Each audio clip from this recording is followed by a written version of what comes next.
Nuestra invitada de hoy nació en una familia de ricos bodegueros de Sanlúcar. Estudiando en Madrid se hizo comunista, fue detenida varias veces y se tuvo que exiliar. Después se convertiría, siempre en la sombra, en una de las mujeres más poderosas del PC y de Izquierda Unida. En otra vuelta de tuerca, Julia Hidalgo de Argüeso.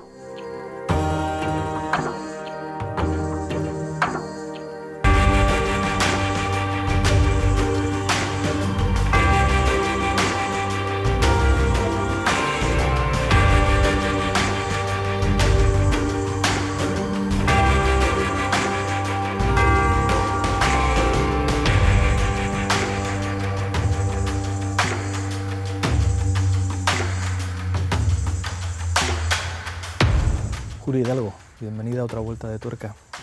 Bien hallada. En este programa siempre empezamos por la infancia. Tú naces en el seno de una familia de bodegueros muy conocida en Sanlúcar de Barrameda. ¿Cómo te recuerdas de niña? Primero quiero decirte que soy Hidalgo Argüeso. El apellido de la madre. Porque ni siquiera esta sociedad visibiliza a las que parimos. Y tú te llamas Iglesias Turrión y yo me llamo Hidalgo Argüeso. Y mi infancia fue una infancia muy feliz, muy feliz, muy feliz. Yo viví en el campo, yo no fui al colegio hasta los 10 años. El ingreso de bachiller de aquella época me lo prepararon en casa, una mujer admirable que iba todos los días a darme clase. Y yo hasta los 10 años no fui al colegio. La primera comunión también me la prepararon particularmente. Yo era una niña feliz, una niña muy feliz con unos padres estupendos. Me han dicho que tu padre, a pesar de tener unas ideas tan diferentes a las tuyas, que era juez y democristiano, te influyó mucho para bien, que era un hombre de principios y que de alguna manera te apoyó siempre que tomaste una decisión que tú entendías coherente. Es verdad. Para mi padre era muy importante los principios de cada uno. Era un hombre muy tolerante y para él era fundamental la coherencia en esos principios. Mi padre era católico, practicante, pero tenía muchas amistades además con el mundo de la intelectualidad de izquierda. Era muy amigo de Ramón Carande. Era muy, muy amigo. Don Ramón Carande estuvo en casa pasando temporada y como él en mucho. Mi padre estudió en Deusto, Derecho y Economía, y era un hombre absolutamente tolerante, tan tolerante que cuando yo me fui a casar, después de haberle dado tanto disgusto a mi padre y a mi madre, yo les dije, mira, a mí no me importa, si queréis, yo me caso por la iglesia. Y mi padre dijo, no, yo no puedo permitir que tú le falte el respeto a mi fe. Tienes que ser coherente con tus principios y por un juzgado me casé.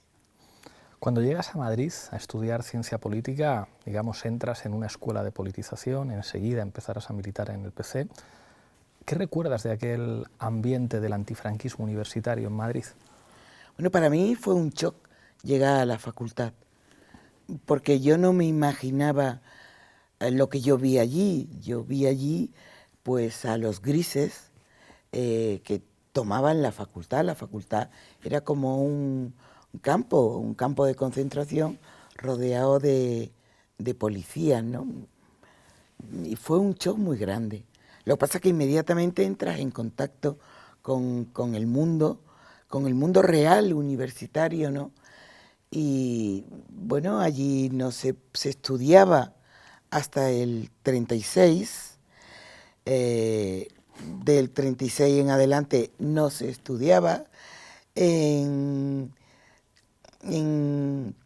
derecho eclesiástico te hacían estudiar las leyes fundamentales del régimen. No podías leer nada. Lorca, Miguel Hernández, nada. Los estudiantes y las estudiantes de entonces éramos grandes lectores de prensa. Nos leíamos toda la prensa, pero de todo el país, desde La Vanguardia hasta los periódicos de Madrid. Todo, todo, porque no podíamos leer, no podíamos ver el cine que se hacía, ni escuchar la música que estaba de moda en aquellos tiempos. Y desde luego la falta de libertades, ¿no? Una asamblea y entraban los grises. Te salías y te detenían. De hecho, y cómo no ibas a reaccionar ante aquello, ¿no? de hecho, te detienen enseguida. Tu primera detención es en 1970, pasas 72 horas en la DGS y tienes tu primer encuentro con la Brigada Político-Social. ¿Qué recuerdas de esa primera experiencia? Primero fue un shock. Yo me acordé de mis padres, lo primero. Eso es la verdad. Porque había habido una manifestación e íbamos 3 compañeros andando tranquilamente. Ya había pasado el Salto, como se le llamaba entonces. Ya había pasado. Íbamos andando tranquilamente por una avenida de la Complutense. Se paró un coche de la Brigada Político-Social y nos detuvieron a los 3. Y ahí pasé, pues, y la entrada a la Dirección General de Seguridad, aquello era tremebundo. Yo creo que las generaciones de hoy no se pueden imaginar lo que era aquello, ¿no? Era un sitio que olía muy mal, muy mal, muy mal, muy oscuro, muy tremebundo. Eran los sótanos de lo que hoy es la Comunidad de Madrid. Daba mucho miedo, a mí me daba miedo. Y lo pasabas muy mal. Si querías ir al servicio, hombre o mujer, daba igual. Tenías que decírselo al guardia, al gris. Te sacaba, te daba un papel de periódico y te llevaba a un sitio más nauseabundo todavía, donde lo que había era un agujero en el suelo. Ese era el servicio de la Dirección General de Seguridad en 1970, en la España de 1970. Tu segunda detención es más seria, es en el año 72, que coincide con una caída masiva de dirigentes comunistas y dirigentes de comisiones obreras. Te detienen junto a Billy Meyer y allí es donde conocerás a un torturador que sigue siendo un mito de los horrores del franquismo, que es Billy el Niño, y te llevará a la cárcel, que pasarás un tiempo en Carabanchel. ¿Cómo recuerdas esa segunda experiencia de detención? Nos tenían que detener, para empezar, porque a esa reunión que la hicimos en la casa de Julia Peña, la actriz, bueno, era un apartamento súper pequeño, pequeñísimo. A esa reunión vino un representante de la CGT francesa, un hombre alto, muy bien vestido, con un cuello de pieles. Claro, ese, en cuanto que se bajó de un avión en Atocha, en Baraja, el de la CGT, la policía, lo siguió, eso era evidente, ¿no? Y rodeó la casa en la que estábamos todo el comité de huelga de la construcción. Julia Peña estuvo un momento, pero se tuvo que ir porque tenía función con Aurora Bautista en el Teatro Victoria, y conforme íbamos bajando nos iban deteniendo. Quiero decir que todos, menos yo, entraron silbando la Internacional. A mí no me salía al aire, me daba mucho miedo. Vamos, yo es que soy miedosa. Lo que pasa es que cuando ves la solidaridad y la fuerza de la gente que te rodea, pues como que te viene arriba, ¿no? Y a mí me ayudaron a venirme arriba la solidaridad de mis camaradas y de mis compañeros. Con la tercera detención ya tienes una amenaza de condena de 8 años y el partido decide que lo más sensato es el exilio. Y me han contado una anécdota. Digamos, Malagón, el famoso pintor del Partido Comunista, os hace la documentación, pero en el paso de la frontera el sastre de Franco tendrá un papel. ¿Cuál es este? Es curioso, sí. Es curioso que lo sepa, nunca lo había contado yo. Pues, ¿cómo fue, Dios mío? Espera. Estuvimos en París y de París y nos fuimos porque queríamos ir a Londres. Y entonces cogimos un barco, ¿no? Un barco de estos súper rápido que salía de Dover hasta Londres. Nada más pasar la frontera, vamos, nada más subirnos al barco, a mí me tira el inglés el pasaporte sin mirarlo, ¿eh? Y me dice, este pasaporte no vale. Vamos. Sí, yo estaba absolutamente convencida que ese pasaporte era perfecto, porque lo había hecho Domingo Malagón. Era perfecto, que no es que estaba caducado, no. Y yo dije, no, este pasaporte sirve. Este pasaporte no sirve. Y de pronto oigo una voz en español de un señor que no conozco, que hace así y pone un fajo de libras encima de la mesa y dice, yo avalo. Soy residente en Londres desde hace muchos años y yo avalo. Bueno, pues avaló. Y entré. Y pasasteis. Y pasé. Y resulta que este hombre tenía una sastrería, pero una super sastrería de todo lujo, muy cerca de Hyde Park.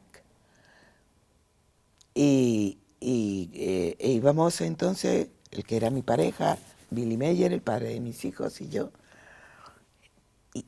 Y durante todo el trayecto en tren hasta coger el ferry, habíamos hablado en español y yo no sé ni lo que habíamos dicho.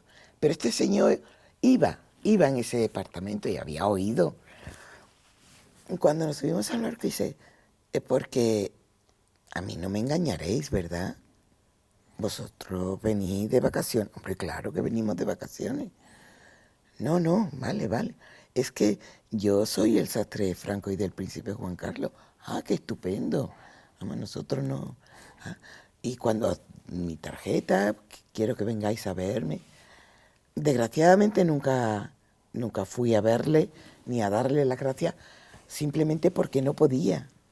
No podía, pasé alguna que otra vez por un escaparate magnífico, pero no me atrevía porque yo efectivamente había engañado a este hombre, ¿no? Pero es que cómo entraba ¿Qué ibais a hacer? y cómo salía de España, ¿no? ¿Cómo fue esa experiencia del exilio en París y Londres? Porque estuvisteis más de un año. Sí. Bueno, yo en Londres me vi todo el cine que no pude ver en España. Limpiaba una casa. Y el exilio es duro porque te acuerdas de los tuyos, te acuerdas de tu familia, de tu gente, de tus compañeros, y porque llegas a un exilio en el que desde el año 39 hay gente, y hay gente que desde el año 39 está diciendo, esto se acaba, pero no se acababa. No se acababa.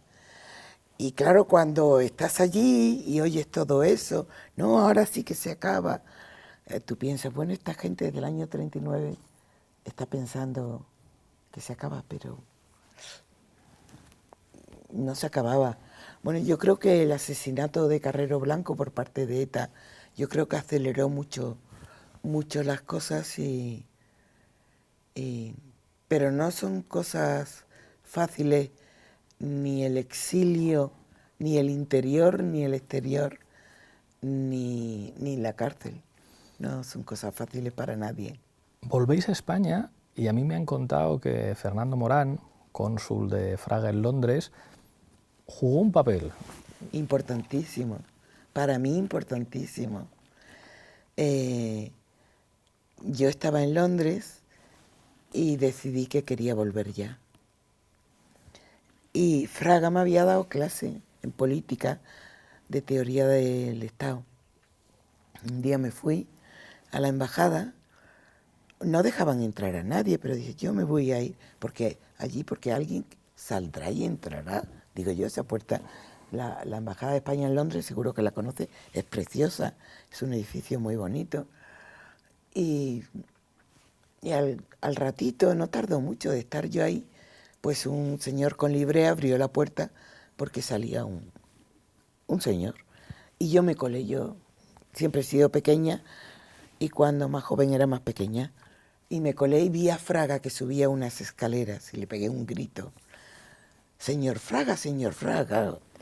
El señor Fraga se volvió diciendo una loca que ha entrado, ¿no? Y le dije, he sido alumna suya y quiero hablar con usted. Y porque le dije he sido alumna suya, yo creo que Fraga bajó los 2 o 3 peldaños que había subido y me dijo, pase. Porque claro, el señor Colibrea quería echarme, pero Fraga dijo, no, dígame usted, no te miraba como yo te estoy mirando, me estás mirando tú a mí, él no miraba a nadie. ¿Y qué quiere usted? Digo, pues mire usted que necesito un pasaporte para volver a España y no tengo. Y tengo una petición fiscal de 8 años de cárcel. Y me dijo, usted no estaba aquí, ni yo he hablado con usted. Y le dije, de acuerdo. Y esto se lo va a arreglar el cónsul. Yo no voy a intervenir en esto. Muy bien. El cónsul entonces era Fernando Morán, a la que le estaré agradecida toda la vida, porque no solo me dio un pasaporte que se tuvo que poner enérgico con los funcionarios, porque decían, y era verdad, que yo tenía el carnet de identidad caducado y que era imposible, y Fernando Morán se impuso, sino que me ofreció su casa para que me fuera a vivir allí. Me ofreció dinero si necesitaba. Bueno, se portó maravillosamente, pero maravillosamente. Lo volví a ver al cabo de los años en el entierro de Dolores. Y bueno, me fui a él, me dio mucha alegría y se acordaba de mí, como no se va a acordar de aquella niña a la que él le dio un pasaporte, sí.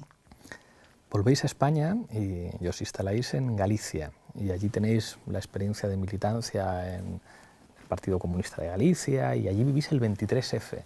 ¿Qué recuerdas de esos años 80 en Galicia? Yo el 23F no maté a mi suegro de puro milagro, pobrecito. Mi suegro era cardiópata, yo estaba trabajando en una inmobiliaria y tenía la radio puesta y lo oí en vivo y en directo. Salí corriendo y me fui para casa de mi suegro, claro, gritando, golpe de Estado, golpe de Estado. Bueno, a mi suegro no lo maté, pobrecito, de puro milagro, ¿no? Mi hija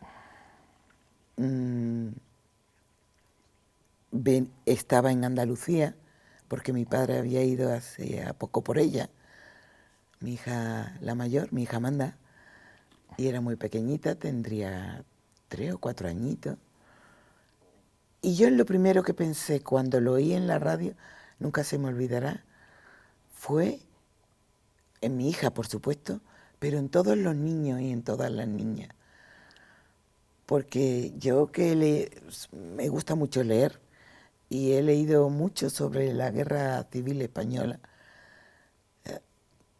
sobre el golpe de Estado, lo que sufrieron todos los niños y las niñas de aquella generación, de las generaciones posteriores con el hambre.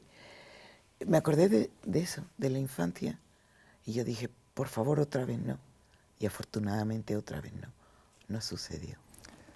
A finales de los 80 vuelves a Sanlúcar, te implicas mucho en la política local y, digamos, también con una agenda feminista, trabajando por la despenalización del aborto, y recibes amenazas. Supongo que era mucho más difícil ser feminista a finales de los 80 en Sanlúcar de Barrameda que ahora. Sí, bueno, yo creo que la lucha por la igualdad nunca ha sido fácil. A nadie, a ninguna mujer, como la lucha por la libertad o la democracia, nunca nos fue fácil y nos sigue siendo muy difícil.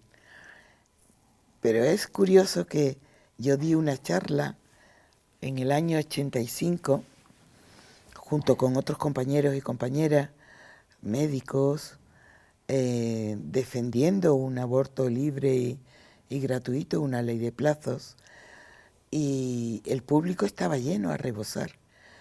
Pero en vez de ser mi público, mi gente, mis compañeros y mis compañeras, aquello estaba lleno de la derecha sanluqueña y de la burguesía sanluqueña que me increpaban, claro.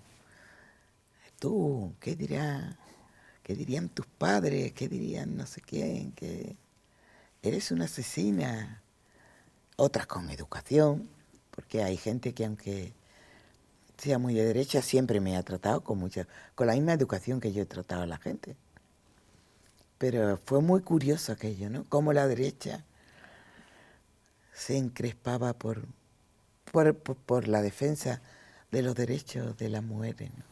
¿Cómo es la experiencia de política local en Sanlúcar? Porque tú allí fuiste concejala y supongo que no tiene nada que ver, digamos, la política de los salones en Madrid a la política, digamos, de bajar a lo local y en un pueblo tan especial como Sanlúcar. No fue fácil, no fue fácil, pero a la vez fue gratificante, porque es muy gratificante el encontrarte a los vecinos y a las vecinas por la calle y que te digan cosas que necesitan, que quieren. Es la política más cercana, ¿no? Yo tuve tres querellas. En una de ellas me pidieron hasta 30 y tantos años de cárcel, junto con otros compañeros y compañeras de otros partidos políticos, porque estuvimos apoyando una huelga de las limpiadoras públicas y que duró toda un encierro. Ah, por secuestro, cuando se Por encerra. secuestro, y me acusaron de secuestro. Y tuve otra que me divertí mucho, y es que el alcalde me acusó por defensa, que la había contra su honor. Y yo siempre he dicho que los políticos y las políticas no tenemos honor. Tenemos dignidad, pero honor no tenemos. Y ahí me pasó una cosa que la recordaré siempre con mucha ternura y con mucho cariño, y es que me estaba la jueza tomando declaración en un despacho del juzgado, y de pronto llaman a la puerta y se asoma un chico, que era mi hijo Tristán, y dice la jueza, ¿qué quiere usted? Y dice, era muy joven, y dice, no, John, es mi madre, quiero saber cómo está, a ver qué le hacen. Y claro, a la propia jueza le hizo gracia, le dijo, no se preocupe, que a su madre no le pasa nada. Y dije yo, no, Tristán, estoy aquí muy bien, pero vamos, él con todos los arreos, Me lo puedo imaginar. llamando a la puerta, diciéndole a una señora jueza, no, es que es mi madre, como diciendo, cuidadito. Y tuve después otra en la que un guardia civil me hizo una lesión también en una huelga de otras limpiadoras, me hizo una lesión, y era un guardia civil que era un armario. Un guardia civil de triste recuerdo, porque después por la espalda mató a un chiquillo, a un drogodependiente, vamos. Era un guardia civil muy grande, me lastimó bastante, pero en esa ocasión me condenaron a pagar una multa por desacato a la autoridad. Desacataré a la autoridad las veces que hagan falta, Pablo, en defensa de los débiles y de las débiles. Eso lo sabe hasta que tenga fuerza. De ti se ha dicho, y me lo han confirmado muchos dirigentes en privado, que durante algunos años eras la mujer que más mandaba en el PC y en Izquierda Unida. Siempre desde una posición discreta, digamos alejada de las cámaras, pero incluso otras mujeres te han definido como una suerte de oráculo al que iban a confesarse muchos secretarios generales y muchos coordinadores generales pidiendo consejo, porque sabían además que en ti podían confiar. ¿Cuánto de verdad hay en esto, y no seas modesta? Yo ya sé quién te ha dicho eso. No, yo no he sido oráculo. Yo he sido una mujer, y lo sigo siendo, muy orgánica y muy leal, Pero a la vez siempre he dicho lo que he pensado, y lo sigo diciendo, en los órganos, estuviera o no estuviera de acuerdo con el aparato. Es verdad que hubo un tiempo en que yo fui dirección sobre todo de Izquierda Unida Andalucía, y a la vez he tenido la suerte de tener amistad Bueno, pues con hombres, porque todos han sido hombres, que han sido secretarios generales o coordinadores federales, ¿no? Y yo siempre he dicho lo que pensaba, lo que me enseñó mi padre. Hay que ser consecuente. Yo, bueno, creo que no solo yo, sino más mujeres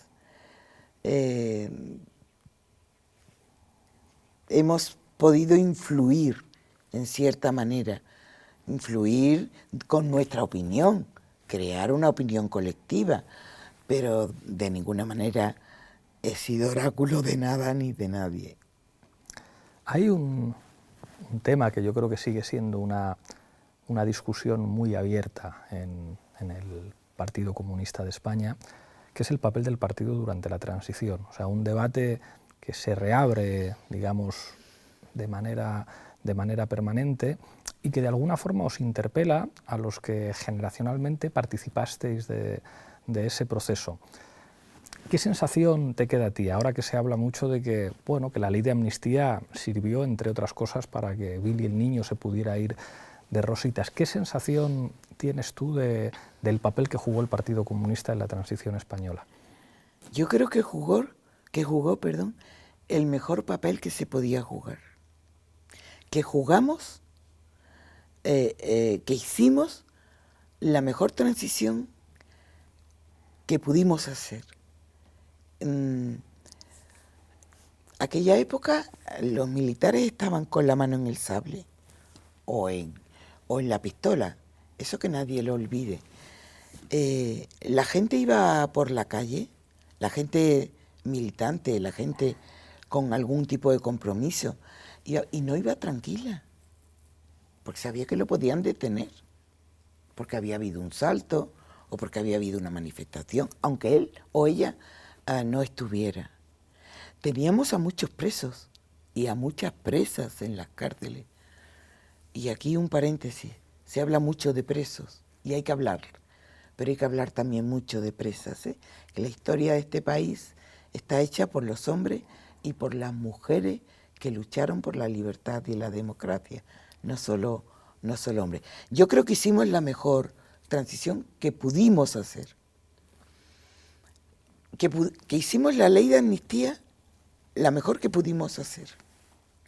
Pero lo que sí es cierto, y hay que ir diciendo ya, es que esa ley de amnistía, que la defendió en el Congreso alguien tan poco sospechoso como Marcelino Camacho, esa ley de amnistía, en esa ley de amnistía se introdujeron, yo creo que no llega a 3 renglones, ¿eh?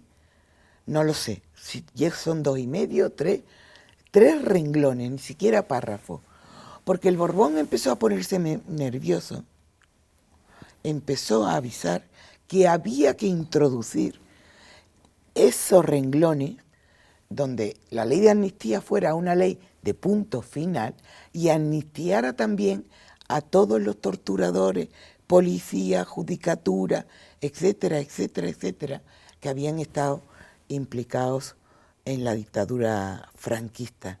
Y de hecho se metió a última hora. Y yo, por ejemplo, yo no me enteré. Y como yo creo que mucha gente no se enteró. Yo no sé, y lo digo con toda la honestidad del mundo, yo no sé si Carrillo lo sabía, no lo sé. Pero de los demás dirigentes no lo sabían, ¿eh? Marcelino, que se partió el alma para sacar a la gente de la cárcel, no lo sabía. Y no es nada, y vamos, no es nada sospechoso Marcelino Camacho de nada, como otros y otras, ¿no? Y eso fue lo que pasó, que al régimen le entró el miedo, y desde el Borbón, la UCD, y desde luego yo creo con el beneplácito del Partido Socialista Obrero Español, pues se introdujeron esos 3 renglones que hacen posible que no podamos juzgar a los torturadores de la transición y de la dictadura.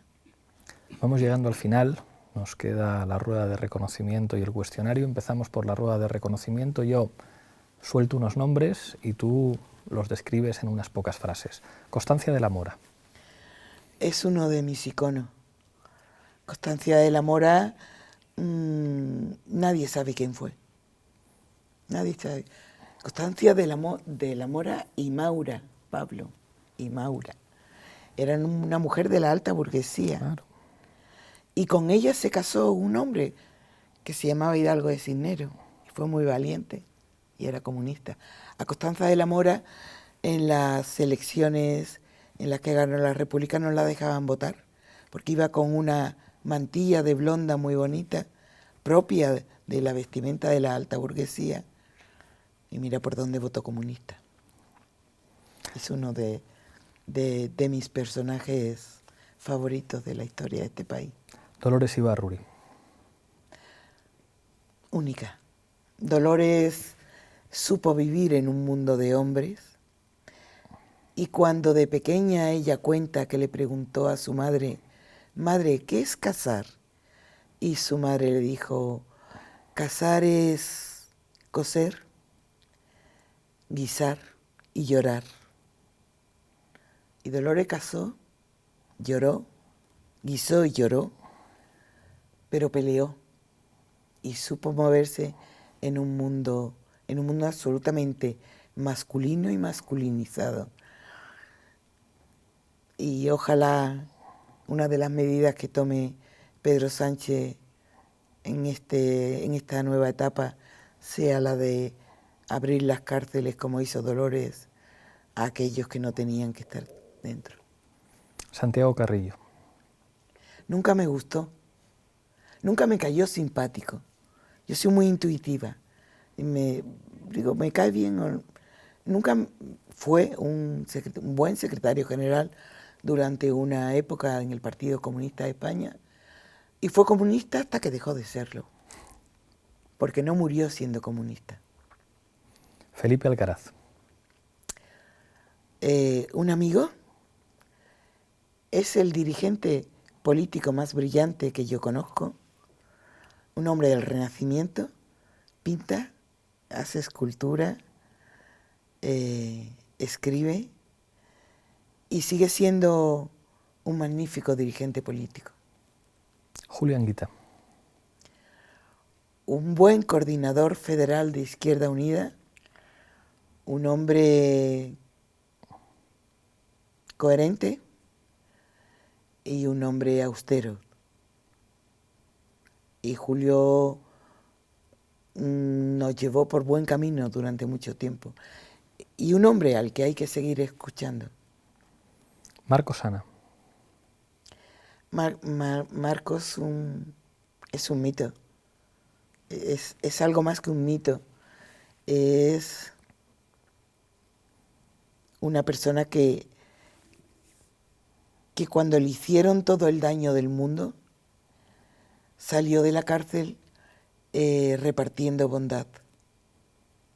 Nunca he oído, y he tratado mucho a Marcos, nunca le he oído una palabra de desprecio hacia nadie, ni siquiera hacia sus propios torturadores, porque él decía, no quiero hablar de ellos porque igual sus hijos o sus hijas, sus nietos viven y no quiero hacerle daño. Nos queda ya el cuestionario. Empiezo por preguntarte quién ha podido ser un maestro o una maestra para ti. Yo he aprendido de todos y de todas. Mi gran maestro ha sido el Partido Comunista de España y su gente, y lo sigue siendo. Lo siguen siendo las generaciones jóvenes que dirigen ahora el partido. Yo he aprendido el valor de la solidaridad, el valor de la lealtad. También he aprendido lo que son las traiciones, cuidado, también lo he aprendido. Pero yo siempre saco lo positivo, y mi gran maestro ha sido el PC y su gente. ¿Una novela que te marcara? Imposible. Una novela. Es que a mí hay novelas que me han marcado, pero a través del tiempo. Me marcaron Salgari y Julio Verne. Me marcó Dumas, el Conde de Montecristo, me marcó Asimov, La Fundación, me marcó los clásicos negros, Dashiell Hammett, Raymond Chandler, Esther Vanesco, los de ahora, Camilleri. Pero si tú quieres que yo te diga un libro, por si alguien quiere leerlo, es Memoria de la Melancolía, de María Teresa León Goiti. Una película. Imposible también. Bueno, eso ya. Y yo soy de ver las películas varias veces. Pero mira, de niña vi muchas veces Atila, el rey de los hunos, y Lili. Y de mayor, hasta hace muy poco, veía todos los años una trilogía que es la del Padrino. Pero si me dices películas, y Arsénico por compasión, no, es que no puedo decir una película. Ahora, las que he visto más son esas que te he dicho. ¿Una serie? Madre mía, otro. Yo soy otra que no se pierde una. Mira, voy al día en la segunda temporada del Cuento de la Criada. Voy al día. Y acabo de terminar 2. Peaky Blinders. Magnífica. Magnífica. En privado te comentaré una cosa. Y House of Cards, pero la serie, la versión británica. Mucho que mejor la he que vuelto la a ver. americana, claro. Que la he vuelto a ver porque la vi en los años 90 y no como serie, porque entonces no existían las series Claro. como ahora, ¿no? Pero series muchas. Y ya por último, una canción. También sé que es difícil. Madre mía. Pues es que también es muy difícil. En cada momento, yo qué sé, no lo sé. Sé que últimamente, yo soy muy llorona, Pablo, muy llorona. Y yo lloro casi por todo. Un día viendo una película de Garci, que no era de llorar nada, absolutamente nada, empezó la película y yo empecé a llorar, ¿no? Mi hijo Tristán era un niño, pero siempre ha sido una cabeza cuadrada. Y de pronto se vuelve y me dice, ¿me puedes explicar por qué llora? Porque es que no había motivo. Y con las canciones últimamente me pasa, que se me ponen los vellos de punta como que me recuerdan momentos. Pero mira, vengo de la feria de mi pueblo, que es la más bonita del mundo. Y el flamenco, cualquier cante, cualquier palo, me da igual, de Poveda, que además dijo el otro día una cosa preciosa. Dijo que no entendía cómo Lorca estaba desaparecido y que Puebellano en la Macarena. Poveda, Arcángel, Morente, Estrella, cualquiera. Ya solo me queda pedirte que cojas con la mano izquierda la taza de la tuerca y mirando a esa cámara brindes por lo que quieras. Ahí va.